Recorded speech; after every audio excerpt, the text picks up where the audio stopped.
Hey guys, Tessa Rickard here, your gut health nutritionist. Today I want to share my simple formula for always having a healthy lunch available, often in the fridge, often using a bit of leftovers. Um, I have found that if I don't plan my meals, then my day becomes an all-day snack fest. I'm sure you can relate to this, which is actually really terrible for your digestion and your gut health. I love healthy whole foods. But I have a criteria. So if I'm going to have a healthy whole foods lunch, number one, it's got to be delicious because I love food and flavor. That's my non-negotiable. The second one is it's got to be quick and simple and doable enough for me because I'm a working mum and I really don't have time to spend hours in the kitchen. I am not Nigella. I am not a chef.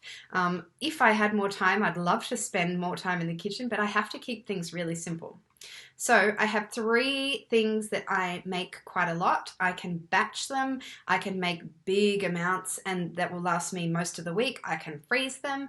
They're cheap, they're tasty, they're easy, and they have an infinite variety. So you'll never get bored of them. There's always different ways that you can flavor them and try them. So you can always add some vegetables to these recipes as well. So if you are choosing one of these each day, you know that you're really contributing to your vegetable intake, which is really important for fiber and gut health. And you make sure that you're getting enough fats and proteins, which will keep you full, but it's also really important for that tissue repair as well. So the first one is soup. Simple, I know. And I know this is a seasonal one, but soup, there's so much potential here. There's so many different anti-inflammatory ingredients you can add, like ginger and turmeric and herbs.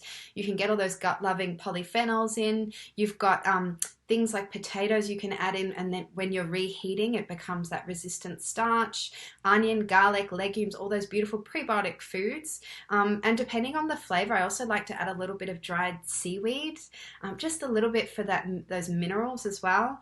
And also soup is a great way to get some bone broth in. Whether or not you, like me, tend to get a teaspoon of bone broth concentrate out of the jar and add it to your soup then and there, or whether or not you are the kind of amazing, incredible person, which I inspire to be, who has big batches of bone broth that they have made and prepared in the freezer.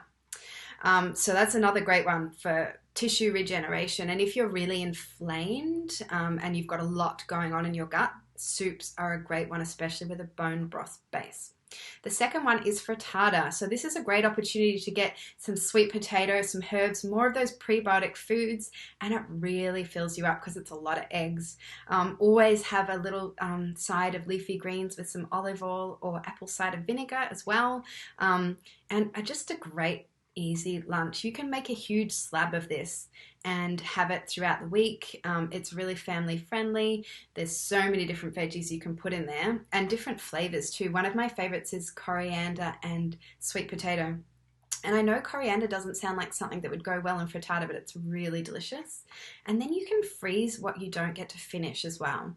And the last one is a roast vegetable leftover bowl. So at least once a week, I make up a dinner which has a big tray of roast veggies, and I always make too much so that I've got a couple of containers of roast veggies in the fridge.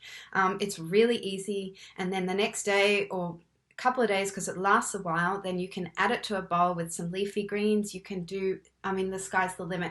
You could do some mashed avocado guacamole, you could do hummus, halloumi, feta.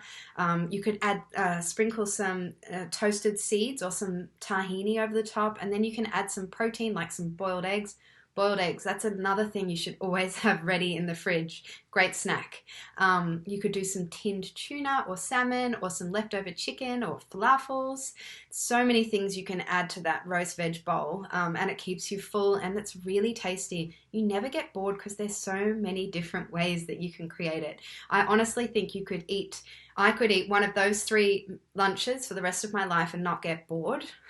So if you're struggling to know what to eat to support your gut health during the week, I know lunch is a tricky one because sometimes when we go to work, it's just easy to grab food out and it's not always easy to find good gut-loving options. So on Sunday night, on Monday, think about what you can make in a big batch to last you all week or freeze for the next week as well, in order to keep up all that beautiful effort that you're putting in at home on for lunches as well when you leave the home. Please tag me in any photos if you do try any of these and let me know how you go. I hope you enjoyed it. Please share this video with any loved ones who you think might find it helpful, and I will see you next week. Bye.